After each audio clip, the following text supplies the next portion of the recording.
Oke, assalamualaikum warahmatullahi wabarakatuh. Di sini saya Arsy Ahmad Fareza dan juga Rafli Setiawan. dari informatika. Di sini kami akan mempresentasikan hasil kerja kelompok kami dalam mata kuliah metode numerik. Yaitu di sini kami meramalkan.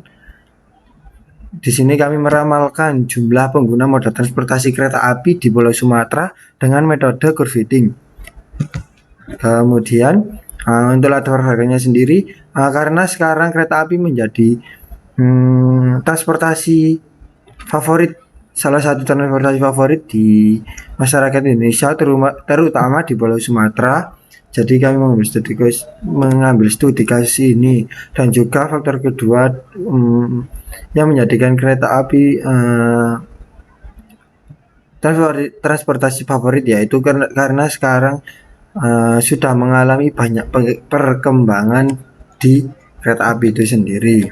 Kemudian di sini metode penelitian, yang pertama-tama kita melakukan pengumpulan data jumlah penumpang kereta api di Pulau Sumatera.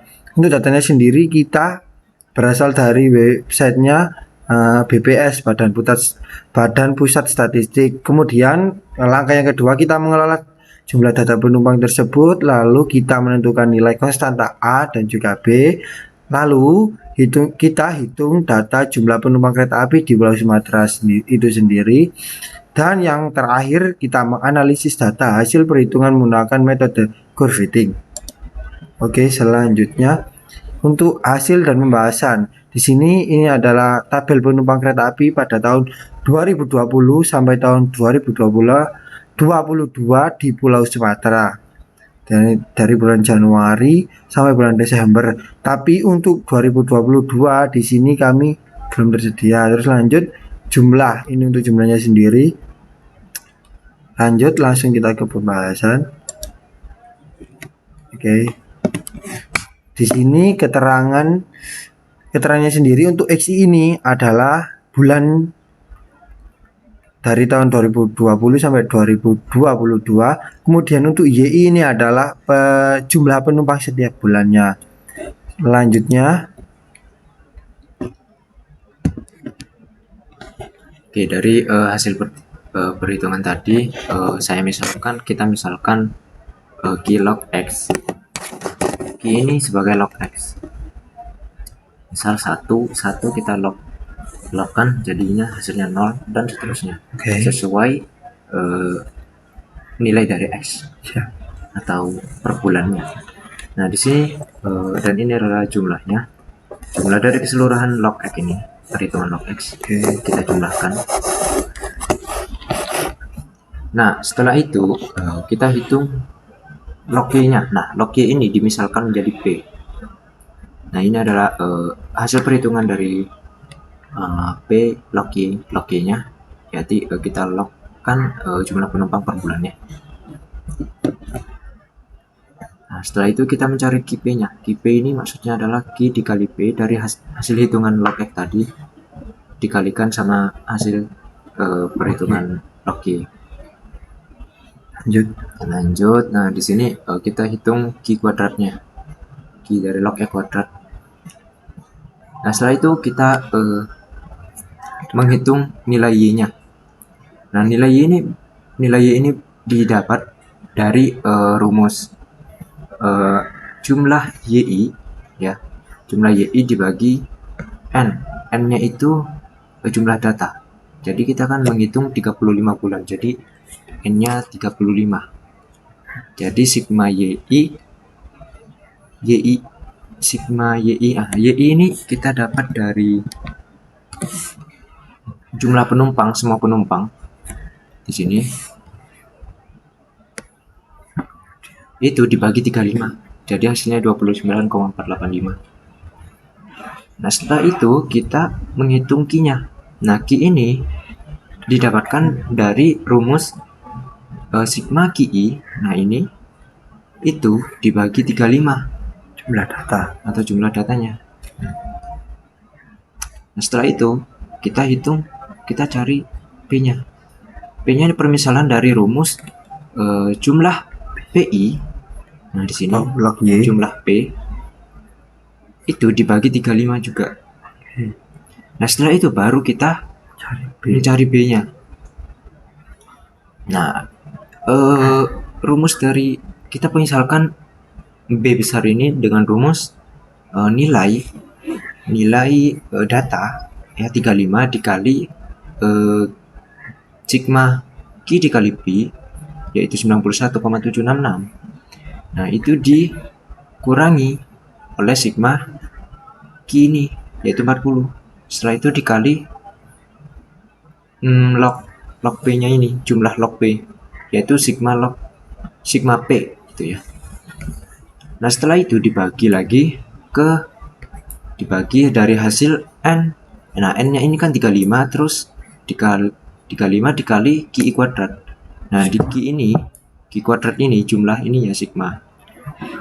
Nah jadi 35 dikali 50,5423. Nah setelah itu dikurangi Q kuadratnya ini sama 50,524. Dan hasilnya jadinya ini 0,020166369. Nah setelah mencari B nya kita dapat mencari A nya.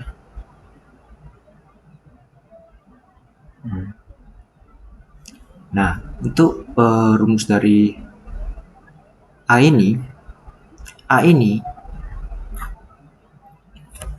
itu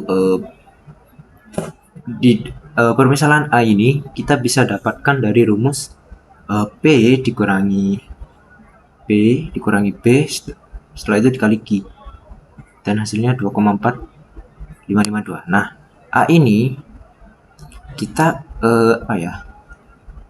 kita hitung nilai logaritmanya yaitu hasilnya 176,0616. Setelah itu kita cari nilai Y-nya. Nah nilai Y ini kita dapat dari rumus Y sama dengan A ya, nilai A ini dikali X dipangkatkan B, hasilnya ini masih belum diganti soalnya. Nah setelah itu kita hitung errornya itu seperti ini. Nah untuk menghitung error, rumus error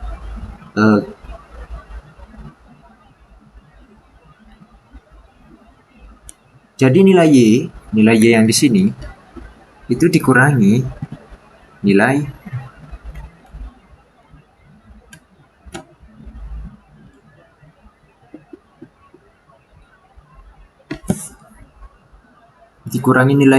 Y yang ini, hasil dari persamaan Y itu dikali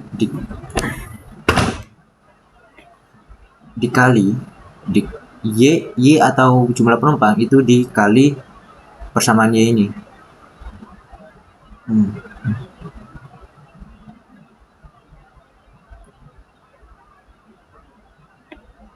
Maaf, ini dikurangi.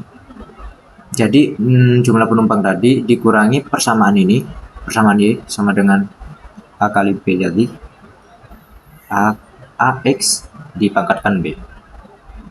Setelah itu dibagi jumlah penumpang lagi, dan setelah itu dikali 100%, maka ini adalah hasil errornya. Setelah itu kita melakukan tes bulan. Nah tes bulan itu rumusnya sama seperti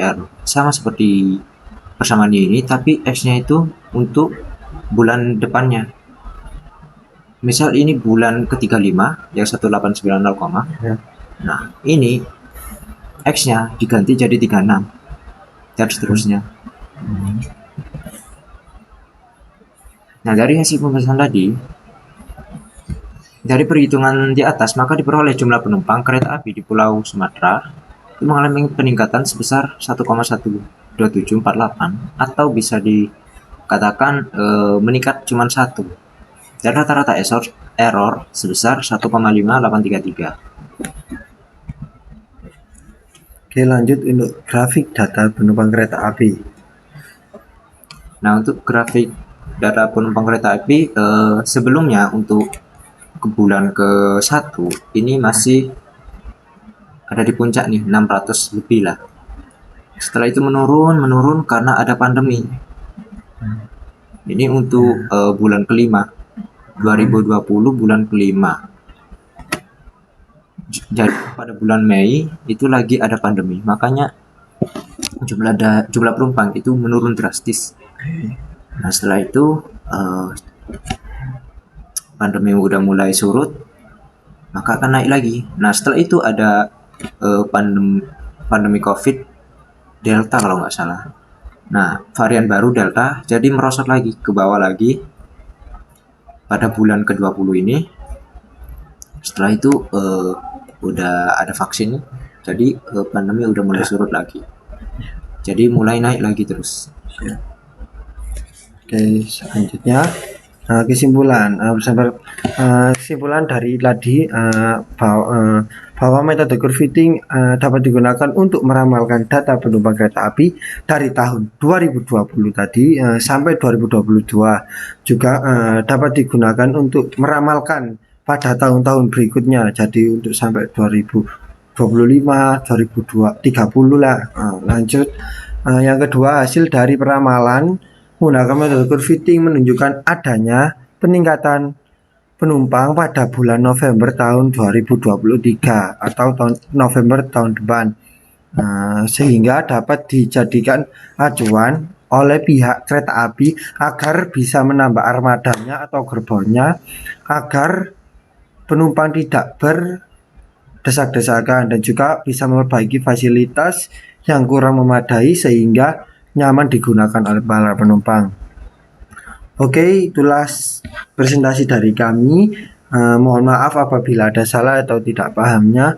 Kami ucapkan wassalamualaikum warahmatullahi wabarakatuh. Terima kasih. Terima kasih.